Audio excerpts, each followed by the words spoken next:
Host Austin Render. We are getting so close to the start of basketball season. I promised you on Monday that we would have a bonus episode this week because we did get a little behind on our preview episode. So jamming in 2 episodes in 1 week, we are looking at the Ohio State Buckeyes, the defending Big Ten champions today here in just a moment. I want to remind you that we are available on Apple and Spotify podcasts. Download the episode. Give us a rating, a review, that kind of stuff really helps us. Go subscribe to the Back Home Network YouTube channel. That's the video network that we are a part of. The Back Home Network has taken us in. A lot of great podcasts there. So go to the YouTube channel there if you want to see our video form.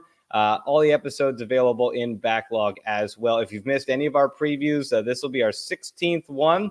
Hard to believe we're trying to preview 18 teams here in the Big Ten this year. But if you want any of those previous 15, head back to either the old podcast feed or the YouTube channel to catch up on those. You're running out of time to catch up before the season starts, as we are less than 3 weeks away from starting the college basketball season. Purdue and Washington fans, your previews are coming. We've got those scheduled out. Washington on Monday, Purdue the following Monday.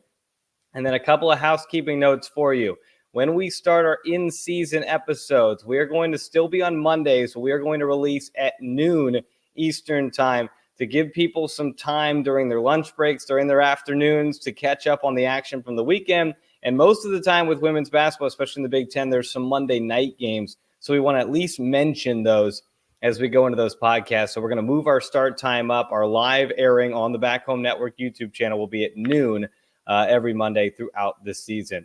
November 4th is a Monday. That's the opening day of the season. That show is actually going to be on Friday, November 1st, with Megan McEwen of the Big Ten Network. We're going to give you the whole weekend to catch up on the podcast because it's going to preview that huge opening day that we have in the Big Ten there on November 4th. Don't want to release that on November 4th. So we're going to go back, release it on Friday, give you the weekend to get your primer about the Big Ten's opening day. Only Big Ten news I have right now is that Maryland plays some basketball this Sunday. Exhibition game for the Terps as they take on Seton Hill. That is Sunday at 1 o'clock on Big Ten Plus. It's the first of a plethora of Big Ten exhibition games coming up soon. So we'll keep our eye on that schedule as we go. But basketball that will be played between a Big Ten team and somebody else besides themselves happening this weekend, which I know the players are always excited about. All right, let's continue our preview season. And in order to do that, we bring in our latest guest, who is a part of a former Buckeye and now a part of the radio broadcast crew on the Ohio State Sports Network. Kristin Watt joins us. Kristin, thanks so much for joining the show. How are you? I'm great. I'm excited for a season to start. It's always sad when the season ends. It's nice to have the summer off, and then boom, we're right back into the season. And it seemed just like yesterday we were playing basketball. It does feel like it flies until October. And then you start to get excited about the season. And then you're sitting there going, all right, is it going to start yet? And to feel like we're just kind of waiting on this season to start. But we are getting very close. Ohio State, obviously the defending Big Ten champions last year, Kristin. It was a special regular season, certainly for Ohio State. It started maybe choppier with good teams they lost to, but some early losses in the season, especially in the Big Ten, opening with that loss to Michigan in December, but really got it going there. I thought it was one of the more rapidly improving teams as the Big Ten season continued on. What made Ohio State so successful? What was the straw that stirred the drink for the Buckeyes last year? You know, I think they finally got their defense set.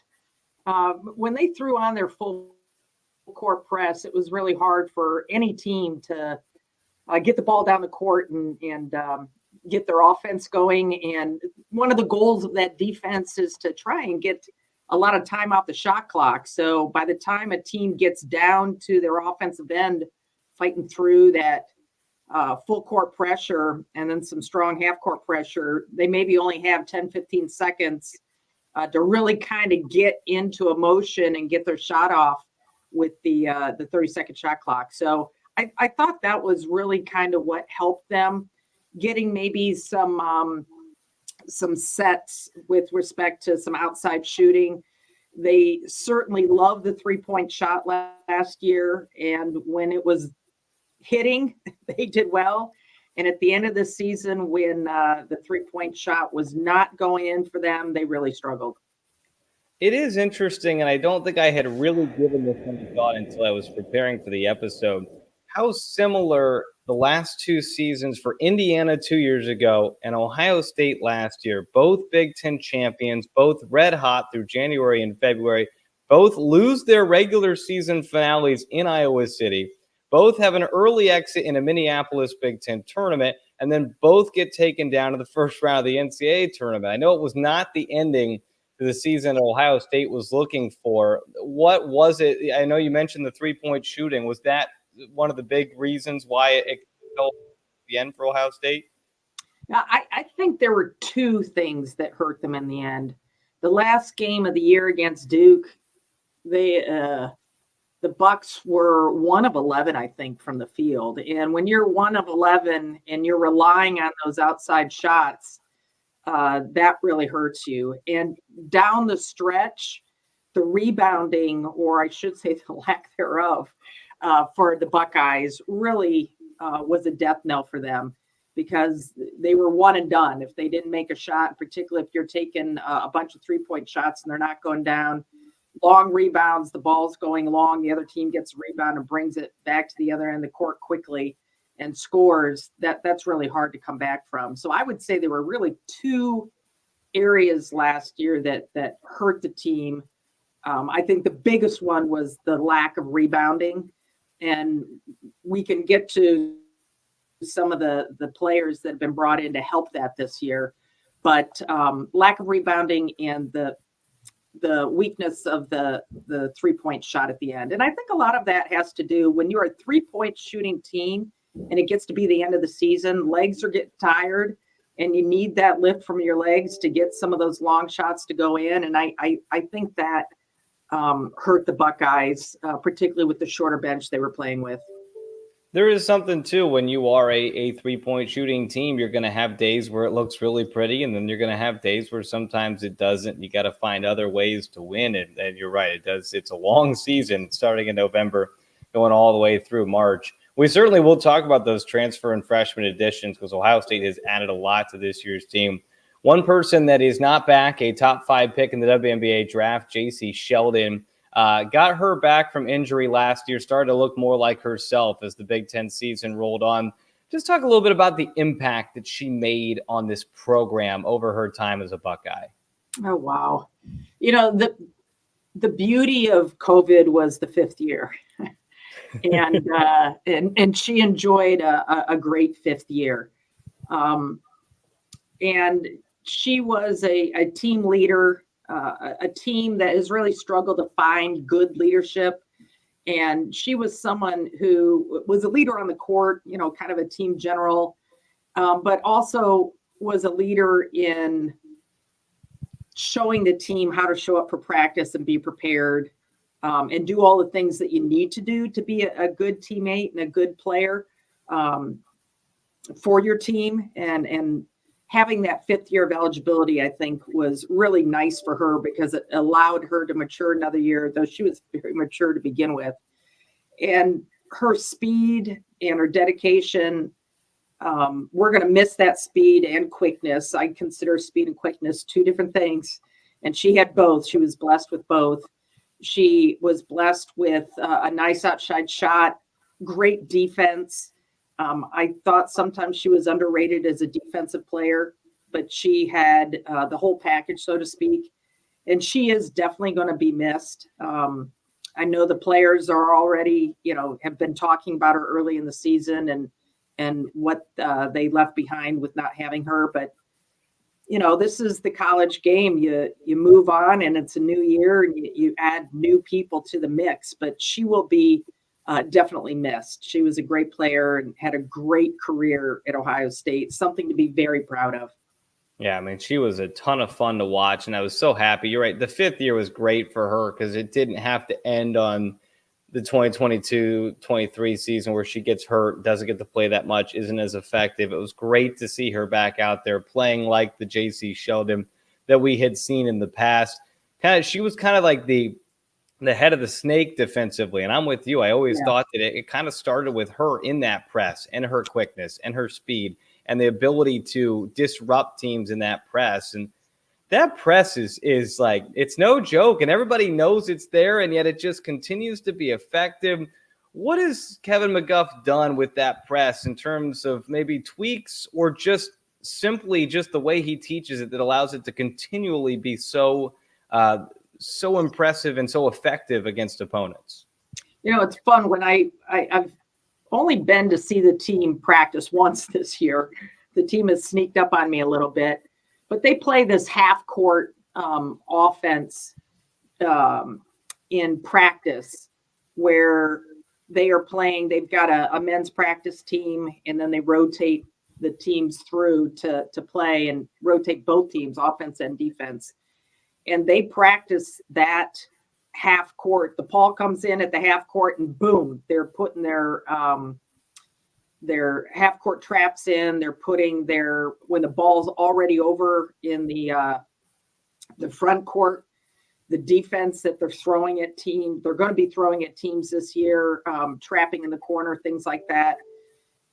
Their practices are fast and furious, and that's kind of how they play. Anyone who watches Ohio State, that is Kevin McGuff's style. He likes to recruit really good athletes as well as really good basketball players. And if you have a high basketball IQ and you understand where the ball is going to be on the court, and you have the gift of athleticism, you're going to fit into that rotation very well. And they work hard and they practice hard. They practice fast.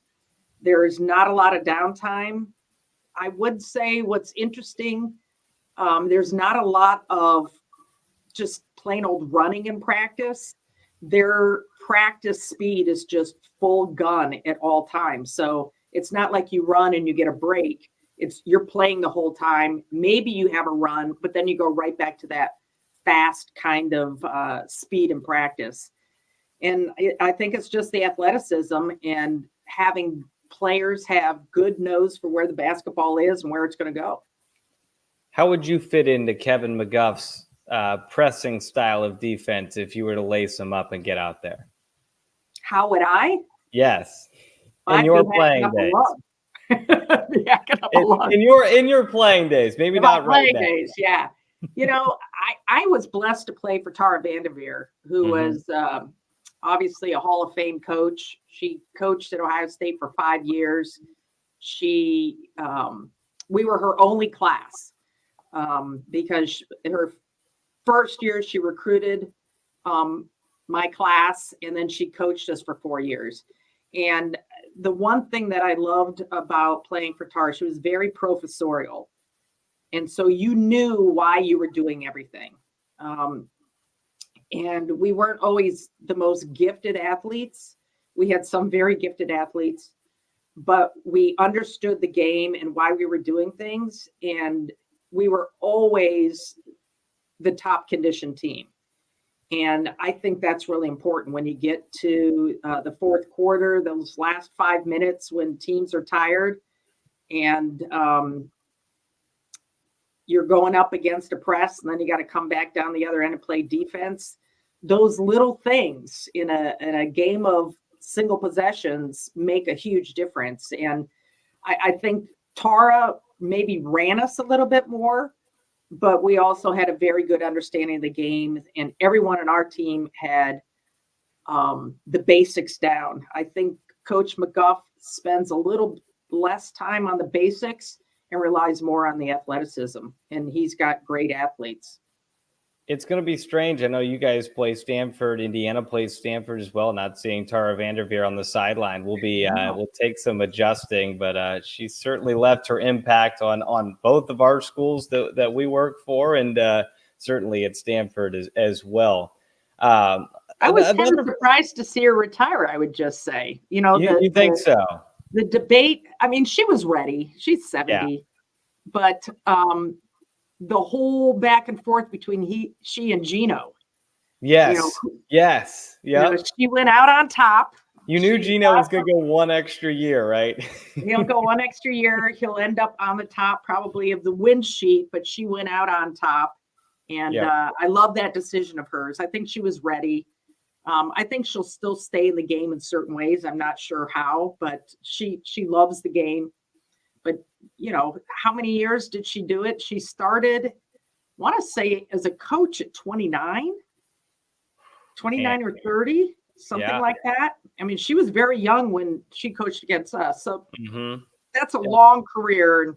And I'm very happy for her retirement. I was hopeful she when we did the home and home between Indiana and Stanford that she would come back to Bloomington, but didn't quite make it there. But an incredible career, no doubt. Back to a little bit on Ohio State. I think one of the players that maybe was talked about as if it's not Caitlin Clark, it could be this person as a player of the year in the conference last year was Cody McMahon. And the stuff she showed as a freshman, there was so much excitement.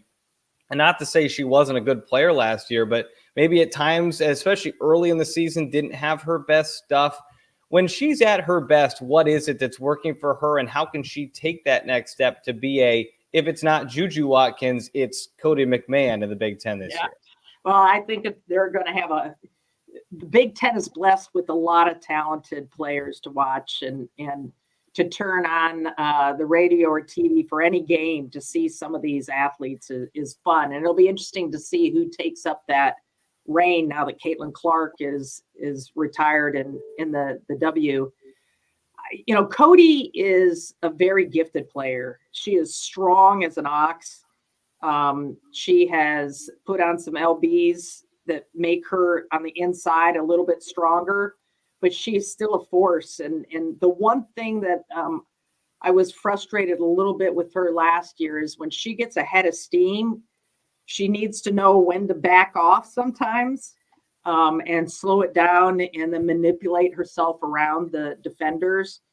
But she is so strong and so quick and fearless. There are very few people that want to get in front of her. Number one, if you do, you've got kudos from me because I think you're silly to do that. But she's a very strong player, understands the game, and she has fun. I mean, that's the thing you want.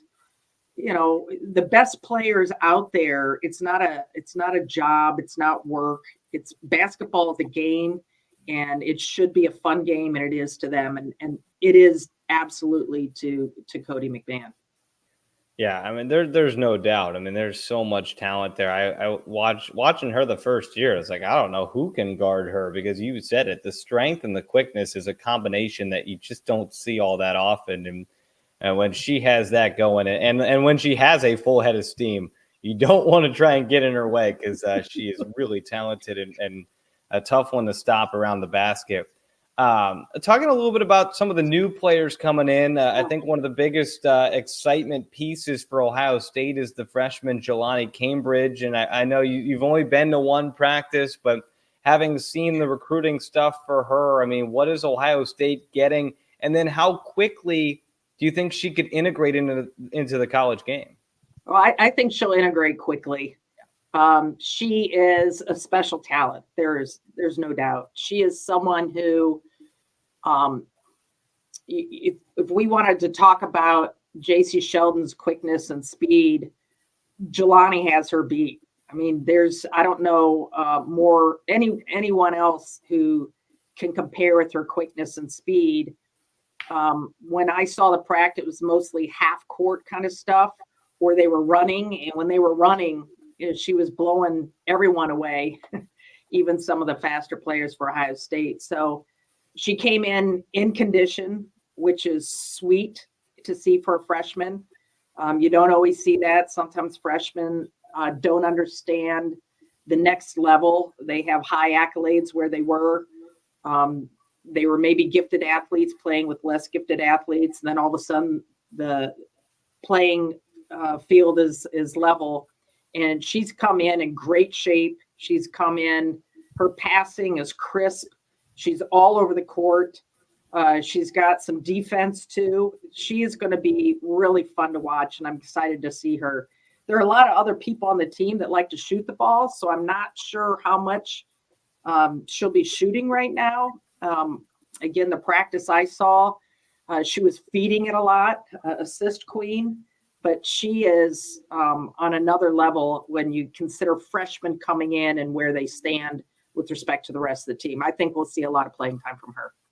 And it's hard to fill the shoes of somebody like JC Sheldon. You don't want to put it all on the shoulders of a true freshman, but it does feel like down the road, that is the type of player and maybe even beyond that the ceiling is for Gelani Cambridge.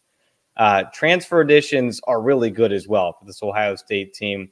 Kentucky's Asia Petty from Oregon, Chance Gray, two really good experienced pieces from Power 4 programs that now join his team. You mentioned earlier rebounding was a big focus for Kevin McGuff in the transfer portal. What was it that he was searching for that ultimately led him to these two, and how important are they going to be for 2024 Ohio State? Well, I think he's looking for inside players.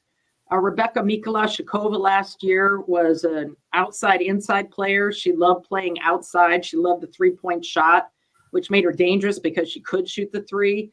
But she, standing at 6'4", she also played a little bit around the basket.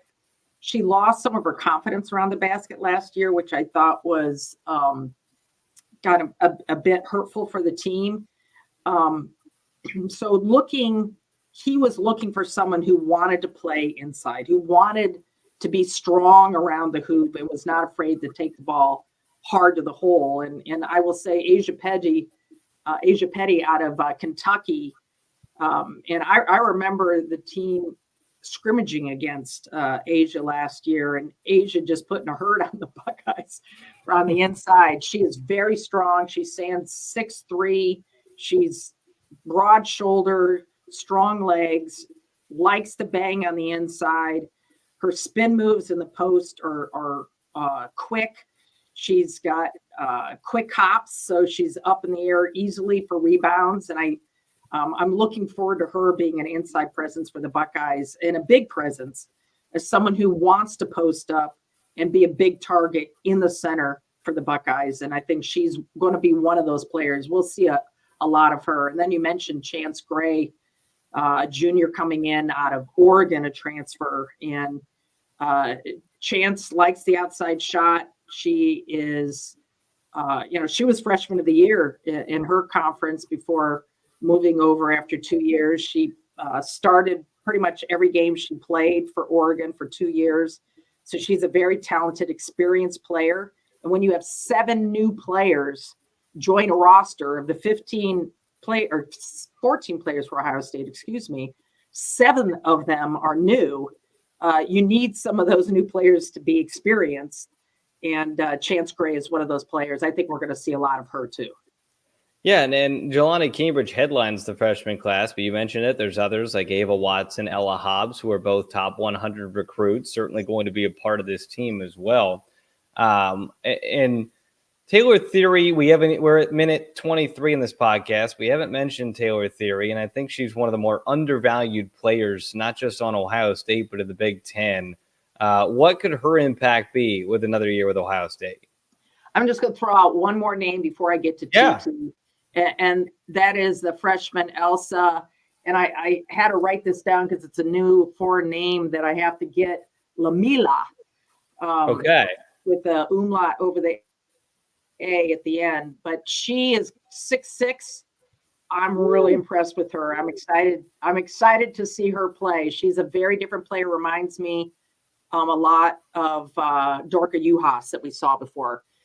Taylor Theory, just a gifted athlete. I've used that term a lot, but she is one of them. The body is just physically superior. She can jump. I would love to see her. She has the ability to jam if she wants to. And she's not that tall. She stands 6'1", but she is going to be a go-to player. She's one of those players, when she's on the front of the full court zone pressure defense, that's when the Buckeyes are at their best, because she is long, she's fast, she's strong, she gets to the spot, and she's very disruptive. Yeah, JC Sheldon, I say, is the head of the snake, but the physical head of the snake is Taylor Theory, right at the top there. Just that, like you said, that long, lanky presence that can I mean, she is so tough defensively, and then she just does all the things right offensively, rebounds the ball well, assists the ball. She can score. A dangerous piece, especially surrounded by the weapons that Ohio State has coming up. Somebody that hasn't gotten the run with injuries and whatnot, Madison Green, back again for Ohio State. If she is able to fully contribute, that's another really talented addition for Ohio State. But what can she do as she continues to work herself back into this lineup? Well, I got to tell you, I'm very, very happy for Madison. If you remember her first couple years, taking the ball to the hole, not afraid to take the ball to the hole, leaning in. And then she had knee injury after knee injury, and that really slowed her down. The last year she came back, but she was not that player that we saw, the fearless player that we saw in years 1 and 2, where she would just lean in and take the ball to the hole. That player is back, and she has taken the ball to the hole, and she is not afraid to take the ball hole. She's very comfortable with her knees right now, very comfortable with her conditioning, and her confidence is out the door right now. She is going to be really fun to watch, and I couldn't be happier more for anyone. I was delighted for her to come back for another year, because she was eligible, but with all the knee injuries, it's always a tough thing to do. Having had a couple knee injuries myself, you're never the player you were, but she's as close to that right now as she can be. And I'm very excited for her and for the team. It's a scary proposition if you get that out of Madison Green to add to this team, for sure. Non-conference schedule for Ohio State. It's headlined by the Stanford game in California in December. Outside of that, it has followed a theme of Big Ten non-conference schedules that I've noticed is a little bit more benign this year, more home games, less travel, kind of less marquee matchups. I think part of that is just because the Big Ten is so good. There's more travel now, and the conference teams are trying to maybe not go as hard. I don't know. I'd have to talk to a coach and really kind of spill that theory out. But what do you make of what the Buckeyes have ahead of them coming up here in the non-conference? Yeah, non-conference, kind of some good opportunities for younger players to play, particularly when you have 7 new players. Yep. You sometimes look at those things. They have a tournament down. I'm looking at my schedule over here. They have a tournament down over Thanksgiving in Daytona. They've got a couple games down there. Then they've got the early game. Everyone has that early December game with a big, and that's Illinois this year at home on December 8th. And then they have a few more games at home, some in-state folks, some Indiana Ball State teams. And then they go out December 20th to play at Stanford and come back for that game. And then boom, on December 29th, they start at Rutgers. And then there's only one team that the Buckeyes play twice, and that's Maryland. It'll be interesting. I think the Big Ten title race, it obviously always comes down to talented teams, but there is going to be a factor of the two play and where you play teams, where you don't play teams.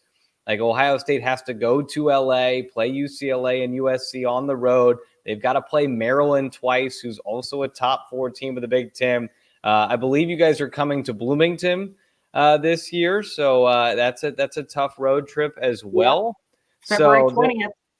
So you're going to be playing the, of course, preseason rankings, but you're going to be playing all of the top 4 teams along with Ohio State in the top 5 on the road at some point during this season. So it is if Ohio State wanted to compare schedules, they probably have one of the tougher ones. But the LA schools are looked upon as maybe the top schools in the conference, at least preseason rankings they were. Where can Ohio State kind of stack up? I know preseason, I slotted them in at 3. That's where the media and the coaches put them in. Can this Ohio State team challenge for that crown with the LA schools? I sure hope so. I think of the year Austin, you'll remember when Maryland first came in, and they were one of those teams. Maryland came in the first year they came in, they were anticipated and picked to win the conference, and they did.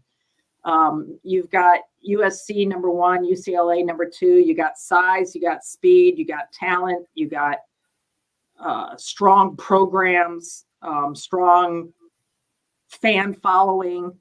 I think it's going to be a confidence who walks in to the gym with maybe the most swagger, and maybe who can make that first punch in the nose. I think of 2 years ago when Ohio State played UConn and threw the press on them, and out at the Seattle in the NCAA, and UConn acted like they'd never seen a press like that before. And that's what allowed the Buckeyes to jump on top of them in that game. With the conference play, you have less of that. Most everyone has seen that press and is used to it now. USC and UCLA have really not seen it yet and not experienced it yet. And so I'm hoping that the Buckeyes can jump out and play strong against two very strong, deep, talented teams. But I think that top 5, any one of them can show up and win any game. That's why you play them.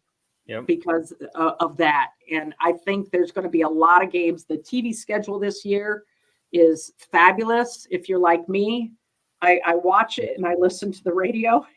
Yeah. Pair them up. Yep.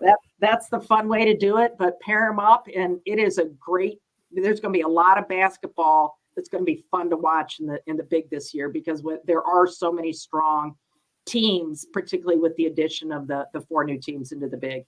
Yeah, it's going to be an awesome season to follow along in this conference. And UCLA, their first west to east road trip, going to be in Indiana, taking on the Hoosiers and the Boilermakers. So Indiana might have the first chance to punch the Bruins in the nose there and welcome them into the Big Ten Conference. But this is going to be an awesome conference. Yeah, go ahead. I was just going to say, we're going back with the East Coast, West Coast now. Again, I'm hearkening back. I've done radio now for 37 years. So I've been doing it a long time. When I played, everybody played. When you went away, you played Indiana, Purdue. You did Minnesota, Wisconsin. You did Michigan State. I mean, that's how you played. You didn't bounce around like you have before, before today. And now we're kind of back to, because of the pairing, you're going to see more paired games, like Ohio State going out to play USC, UCLA, stay out there for the 4 games, the 4 days that they're there for the games. And we're kind of going back. Everything old is new again. And we're seeing that again with the expansion into the West Coast. It's still going to take. It's really been hard watching football, and I know you were at Oregon and Ohio State, just like being like, oh, that's a conference game. Oh my goodness, what are we doing here? Like watching the Big Ten Network and seeing Oregon play like Fresno State on the Big Ten Network just doesn't totally feel right yet. I'm not ready for it yet. I mean, I went out to the Oregon game, and what a great crowd they had, and what a great atmosphere. They've been a very good addition to the Big, and I think we're going to be proud to have them. Yeah, that was an awesome game. Speaking of great atmospheres, the last question I try to do with all of our tenured broadcasters is some of your favorite places that you've gotten to go in the Big Ten, whether that's college. Well, let's start with the town itself. College towns you've been able to kind of go to and explore. Where are some of the favorite places that you get to go in the Big Ten? Wow. I would say some of the nicest fans are Nebraska. Yep. There's not much to the city, but if you like are Lincoln. there, Lincoln's growing up a little bit. They're growing up, but if you are there and you want to kill a good few hours, their state capital is right there. And they have a unicameral government, which is kind of interesting. And the Supreme Court's in the same building. It's a beautiful Art Deco building. And whenever I'm out walking around, if it's open, I always try and go in and look at another corner there. I think that's one of my favorites. I sometimes rate places by food where you can get that's fair. Yeah, that's food. I do like that. I think Little Zagreb's is one of my favorites to hit. Okay. When you're in IU. And then I'm blessed to have friends. And so I always like the East Coast trips to visit some sorority sisters who will come into the game when we visit with Maryland and Rutgers. So those are some of my favorites, but I'm looking forward. I was born in the Pacific Northwest. I still have family in the Pacific Northwest. We don't play at Oregon or Washington this year. They come here, so I'm looking forward to going out there and seeing family when I call games out there. Absolutely. And the last one is like favorite atmospheres to broadcast in, favorite gyms, whether that's the fans, the turnout, the noise, or even just broadcast location where you like to sit. Do you like to be on the court? Do you like to be higher up? Around the Big Ten, it offers you a lot of different perspectives. Yeah, it's tough to sit on the court. I always call it a good oblique workout, because the coach is always right in front of you and you're doing a lot of side to side. I hadn't heard that term, but I like that. Yeah, it's a good oblique workout. But, honestly, the last few seasons, the most fierce place to play, there were two of them, Iowa and Indiana. Yeah. Indiana brings out great crowds. I threw there were a lot of fans around me calling on the air using inappropriate terms, and I happened to then say it myself on air. and it didn't get bleeped out. So I got called. Like, a bad influence on Kristin. You can't say, BS on the air, the word. And I was like, I know. Oh man, it's a unique, and there's certainly pros and cons to our spot at IU where you are right in the middle of all these fans just yelling and screaming, and there's good things and there's bad things certainly that can go with that. Well, Kristin, I really appreciate you coming on here. We waited probably too long to preview the Big Ten champions, the Ohio State Buckeyes, but saved one of the best for last, and should be a really fun season there in Columbus. I look forward to the Big Ten this year and seeing particularly how we do out of conference. It'll be fun to watch. We got a lot of talent in the Big this year, and I'm excited for it. It is going to be a ton of fun in this conference. Kristin, thanks for joining us, and we'll see you in Bloomington. Late February is when you're heading out our way, so we'll connect with you then. A reminder to folks that we'll continue. We got 2 more Monday episodes previewing Washington and Purdue, and then we get into the season with Megan McEwen. Friday, November 1st will be our preview episode. The season begins on November 4th. A reminder to keep subscribing, liking, downloading,